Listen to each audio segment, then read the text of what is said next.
الكرام، أيها التاريخ لنستعيد ذلك الكبرياء. عد بنا أيها التاريخ، فنحن الزمالك فرسانك يا أفريقيا.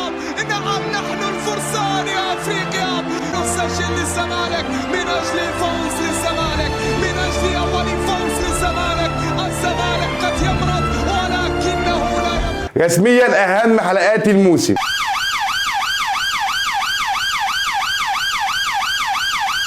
السلام عليكم ورحمه الله وبركاته اخواتي الكتيبه، ويلا بينا نبدا حلقه جديده. حلقه النهارده جايين نتكلم فيها النهارده، وهي الحلقه الاعظم في تاريخ القناه. النهارده انا جاي اتكلم عن نفسي وبنفسي، ومش مسؤول عن اي كلام لاي شخص زملكاوي تاني. النهارده انا لا محضر ولا كاتب ولا مجهز اي حاجه. النهارده هطلع اتكلم معاك شويه عن اللي حصل النهارده في تتويج نادي الزمالك في الكونفدراليه الافريقيه. ماتش اعصاب وحاجه تحرق الدم. لكن قبل ما ادخل في اي تفاصيل واتكلم في اي حاجه، انا عايز اوجه رساله شكر للراجل ده، حمزه المسلوسي، اللي ساعد بشكل كبير في ان نادي الزمالك يوصل للمكانه اللي هو فيها دي النهارده ويرفع كاس الكونفدراليه. حمزه المسلوسي اللي كان سبب رئيسي في ان يخلي دفاع نادي الزمالك صلب بعد غياب محمود حمدي الونش.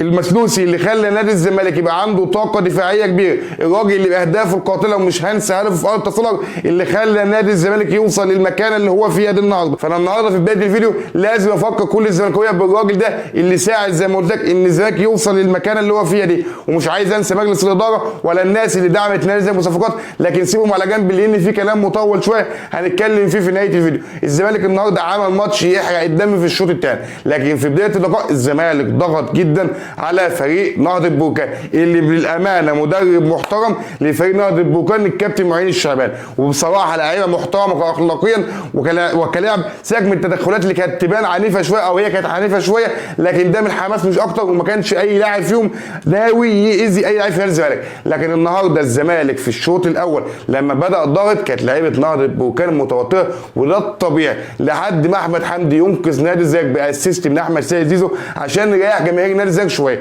والزمالك في الشوط الاول كان احسن بكتير جدا من الشوط الثاني. وانا عايز اخر شويه في الكلام عن الشوط الثاني، لكن مش عارف اعمل كده لان احنا بصراحه عندك سكواد ما يأهلكش بصراحه ان في اكتر من لعيب يلعبوا في نادي الزمالك. لكن المفروض يوجه رساله لمجلس الاداره اللي كان قاعد متواجد في المدرجات ان يقول لك ان انت لو عندك سوبر افريقيا يبقى عندك سوبر افريقي بين فرقتين صعبين.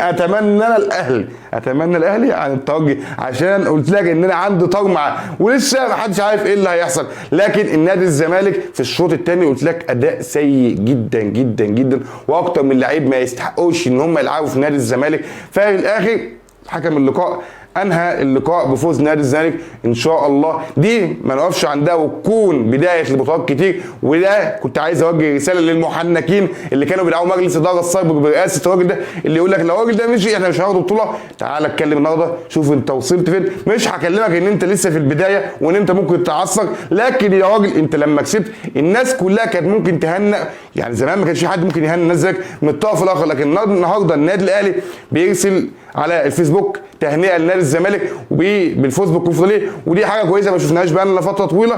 عشان كده مجلس اداره نادي الزمالك الجديد بيخلي نادي الزمالك وضع وشكل مختلف. وده الكلام اللي قاله عمرو اديب، اللي نادي الزمالك كان محتاج شويه حب من الزملكاويه اتجمعوا فعلا في مجلس اداره ساهم بشكل كبير في ان نادي الزمالك يتغير، مع ان في شويه اخطاء وفشل في العاب الصالات، لكن ده هيتعدل بالوقت لو نادي الزمالك ان شاء الله لما يبقى فيه مصدر للفلوس جاي، فنادي الزمالك هيبقى ليه شكل تاني. وان شاء الله بعد فوز نادي الزمالك بالكونفدراليه النهارده انا فرحان، وبوجه الشكر لكل الناس اللي هنأت كل زملكاوي بالفوز. وان شاء الله نستنوا النادي الاهلي في السوبر الافريقي. في بعض الحاجات اللي عايز اتكلم فيها عن فوز نادي الزمالك بالكونفدراليه ليها بعض الاسباب الايجابيه. هتقول لي ايه؟ ان نادي الزمالك بعد غياب طويل بيحصل على بطوله، ومش بطوله محليه بل بطوله قاريه. فوز نادي الزمالك النهارده هيساعد مجلس الاداره، لان الزمالك هيتحصل على حوالي 2 مليون دولار تساعده في ازمه الفك بتاعه القيد ودفع صفقات، وانك تجيب صفقات وتدفع مرتبات اللعيبه، وما عندكش ان شاء الله مشاكل ماديه قدام. النهارده انت بتدي الجيل ده او الفوز بالكونفدراليه بيدي الجيل ده ثقه انه يقدر يكمل لقدام، ويشجعه ان انت عندك رئيس نادي وكل دوات مجابه. فنادي الزمالك المكسب النهارده مش مكسب بس بطوله، لا ليه بعض المكاسب الكبيره جدا جدا جدا. في حاجات انا عايز اتكلم فيها كمان لو تسمح لي وعندك وقت ان انا اكلمك فيها. النهارده يا سيدي بعض اللعيبه زي ما قلت لك ما تسمحلهاش انها تلبس تيشيرت نادي الزمالك. انا عايز النهارده اوجه رساله للاعبين. النهارده احمد حمدي اللي كان لو كمل كان هيبقى نجم الشباك الاول، وهو عريس الليله النهارده بيفوز نادي الزمالك النهارده بالبطوله. واللاعب الثاني انا عايز اهنئ الناس اللي تعاقدت مع اللاعب ده محمد شحاته، واللي ساعد في التعاقد معاه، واللي شافه، واللي دربه، واللي قال ان الراجل ده ينفع بلعيب كوره. الراجل ده بدون استثناء لولا الاصابه او خوف جوميز عليه عشان كده طلعه من الماتش كان هيبقى الراجل ده نجم من نجوم المباراه مع احمد حمدي.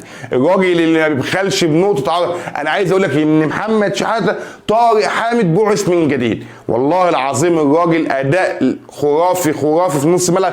مش ده اللعيب اللي انت كنت تتمناه بعد طارق حامد، لا ده هو طارق حامد فعلا. هو الراجل اللي مش مخليك تحس ان طارق حامد مش موجود في الزمالك، الراجل بيقدم مستوى عالي جدا مع نادي الزمالك. النهارده حمزه مسلوسي من احسن الماتشات اللي لعبها في مدار البطوله، وانا قلت لك في بدايه الحلقه ان هو من نجوم الكونفدراليه. عمر جابر اللي بيقدم اداء وياما انتقدته، النهارده كان عمل ماتش كويس جدا في الباك اليمين. ابو الفتوح اللي عايز شويه قرصه ودن عشان يقدم المستوى اللي كان بيقدمه قبل المشاكل وقبل الاصابه اللي حصلت له. لكن النهارده زيزو ثم زيزو ثم زيزو، اللاعب اللي انا قلت لك ادي الكوره لزيزو فوق الصلاه.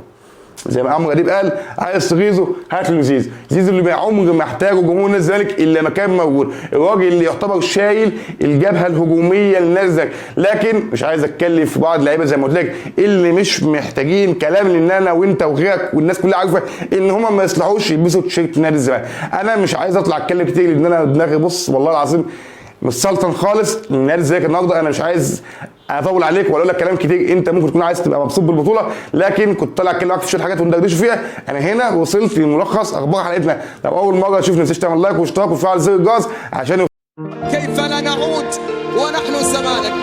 كيف لا ننهض ونحن الفرسان؟ كيف نختفي ونحن من تصدرنا سنين؟ فنحن الماضي بعراقته ونحن كل